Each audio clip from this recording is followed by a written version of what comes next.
Okay, back. Had to, dump the video card and then go to this part, but this part won't be much longer, hopefully. Alright. I think, even though I've been trying to hit specific points, the problem is I think I was also kind of rambling on a little bit, so I want to at least give you an idea of where I'm arguing from, so that all these things that I'm pointing out will start to make some type of sense. I think, basically, the major points of my argument are this. One, it makes little sense to me to say that there is something flawed with female psychology, stating that female psychology does not reflect upon reality as well as male psychology, when both psychologies are based on conceptions that the human brain comes up with, and the human brain itself is not a good tool for interpreting reality, i.e. what is truly all around us. Things like logic and reasoning and cognitive skills and philosophy are all tools that are used to try to circumvent the illusions that we live with from day to day. And we have to constantly second guess and triple check and, do all these tests on the theories that we come up with to make sure that it fits what we know to be true from past theories that we come up with. And every now and then we have to go back and retool theories. The interesting thing about science is, for all the religious claims that science claims to have all the answers, the funny thing is, scientists never claim that. They always say, this is the best thing we can come up with at this time. And they're constantly rechecking and retooling and finding out, ooh, we didn't know this before, we now have to go back and change this. And the reason why we have to constantly keep going back and rechanging, checking this and that is simple. Because we are not really equipped to fully understand reality. We aren't. And we're constantly working against our minds. It doesn't matter how much freaking logic and reasoning you use. You're working with flawed equipment. So something's going to be a little off. And then it's like, when they talk about chaos theory, and that whole example about the butterfly flapping its wings that creates like a whirlwind somewhere else. It's sort of the same thing. All you need is just one little thing to be off about your theory.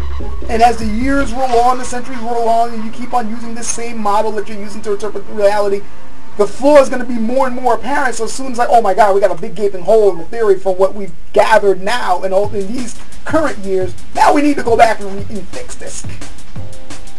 We're constantly doing that over and over again because this is not perfectly equipped to interpret reality. And that's okay, because this is the world we live in. We do not, for example, live in the microscopic level. So the way those things function, we don't really know it. We can only guess.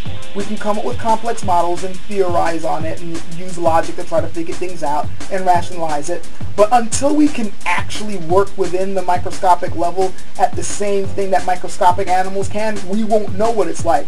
But meanwhile, that simple little bacteria that we consider a lower life form with inferior perceptions of reality around it has a better sense of what's going on the microscopic level than we do. Therefore, its perceptions of that level are better than ours. I know it's a hard thing to accept, and it's a hard thing to, it's something you want to rebel against. That's BS, but it's true, as simple as it is. Or we can use your fish example, or the sparrow example, when you're basically saying that it has certain senses in a nervous system that is more fine-tuned than ours in certain areas, but because it is not capable of cognitive thought and its level of consciousness is not at the same level as ours, that our perceptions are better than its. I would contend, no, not necessarily. At least not in our realm. The way our human world, our human society, yeah, doesn't stand a chance. But in the world, quote unquote, that it lives in, we wouldn't stand a chance. Let's take the fish. As I already wrote in text, its nervous system, its eyes, its other sensory apparatus are geared for that environment. Ours is not. But that fish is. So what it interprets in the reality of that underwater area, what data it gleans and works with, its conclusions about that world will be better than ours. Now, true, it's not like there's a scientific fish working in some lab somewhere, and there's a bunch of other schools of fish having a discussion similar to ours. I'm just simply stating that the way it reacts to its world and how it functions in that world is much better than the way we would interpret it, which I think is one of the major cruxes of your argument, because you're stating that if we work with a male psychology, we would be able to work with our world better. Not really, at least not reality itself. We might be able to work better with our society, but that's only because the society has been crafted by men. So naturally it will work for them because it works with the way their minds work. But to then go, well, women are inferior or women are somehow, they need to, adjust themselves to work with this, I'm not so sure that's a good solution for them. I can see how it can give them certain advantages, but it's getting them to work against the way they have been built. And nature, quite frankly, doesn't really care whether somebody comes up with a male psychology or female psychology. Because reality is what it is, as you yourself stated. I guess, that really can sum it up. I mean, I can go into a whole lot of other crazy details and nitpick on different things that you stated. But it just boils down to that. No matter what I state or no matter what you state, it doesn't change the fact that we're working with flawed equipment. So to then go, well, your equipment's more flawed than mine, first of all, that's subjective, and second of all, it's irrelevant.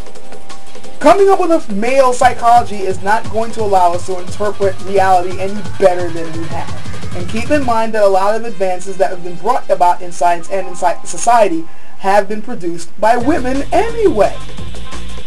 I contend that women are perfectly capable of living in the world as human beings, living in a human society. They're fine. It works for them. The way they've been built, it works for what they've been built for.